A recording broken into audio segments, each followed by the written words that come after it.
With the recent outbreak of the H1N1 flu virus, international attention has been focused on finding a vaccine to deal with this new strain of the flu.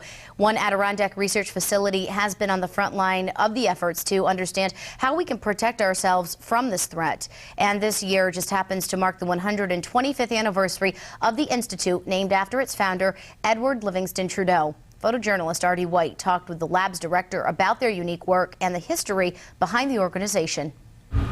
Right now we're in the middle of the Adirondack Mountains in upstate New York. We're just outside of the village of Saranac Lake.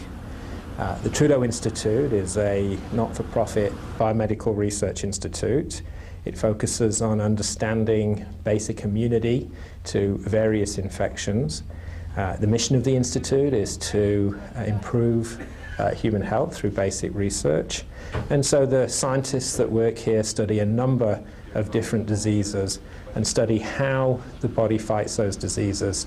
The research that goes on at the Trudeau Institute is known worldwide. We're one of the leaders in infectious disease research. The institute was founded by Edward Livingston Trudeau, who moved up here in the mid-1800s. He had tuberculosis and actually really came up to this area to cure himself.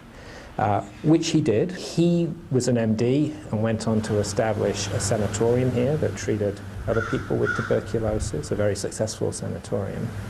But he was also interested in medical research and started to research on tuberculosis. And he read a paper that was published in 1882 by Koch that said that tuberculosis was caused by a bacterium. And so Dr. Trudeau began doing research on this, and in fact was one of the very first people in the United States to do real research on tuberculosis as a bacteria. His original laboratory was in the center of Saranac Lake and actually burnt down while he was still working there, and another laboratory was built which still stands today. We are currently building a new research wing, which is the Stafford Research Wing, and that will allow us to, that provides us with more research space. And then the next phase, which I was really referring to, will occur over the next 5 to 10 years. We'd like to increase the size of the Institute by yet another 50%. We're extremely proud of the fact that we've been here for 125 years. It speaks tremendously well to the work that goes on here. I think if Edward Livingston Trudeau were to come back and look at the Institute now and think about how his laboratory started, that he would be extremely proud of what we're doing. And I think it's a great legacy that this organization exists today, and that it was all based on what he started.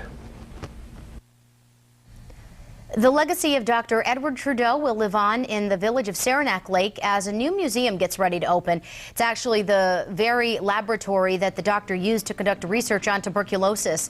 Exterior work is underway to rebuild the stone steps leading up to the lab. The structure replaced his original lab, which burned down in 1893. The new building was constructed for $20,000 back in 1894. The John Black Room has already been restored with artifacts and belongings from a World War I soldier who came to the village to recover after contracting TB in France. He died in 1923 from a corrective operation in Montreal. The Black family built the room as a gift in 1928 and added the second floor, offices, and labs 6 years later. Organizers are excited about the historic addition to the village. Really is not only, really we would say the most important landmark in Saranac Lake, but one of the most important medical landmarks in the country.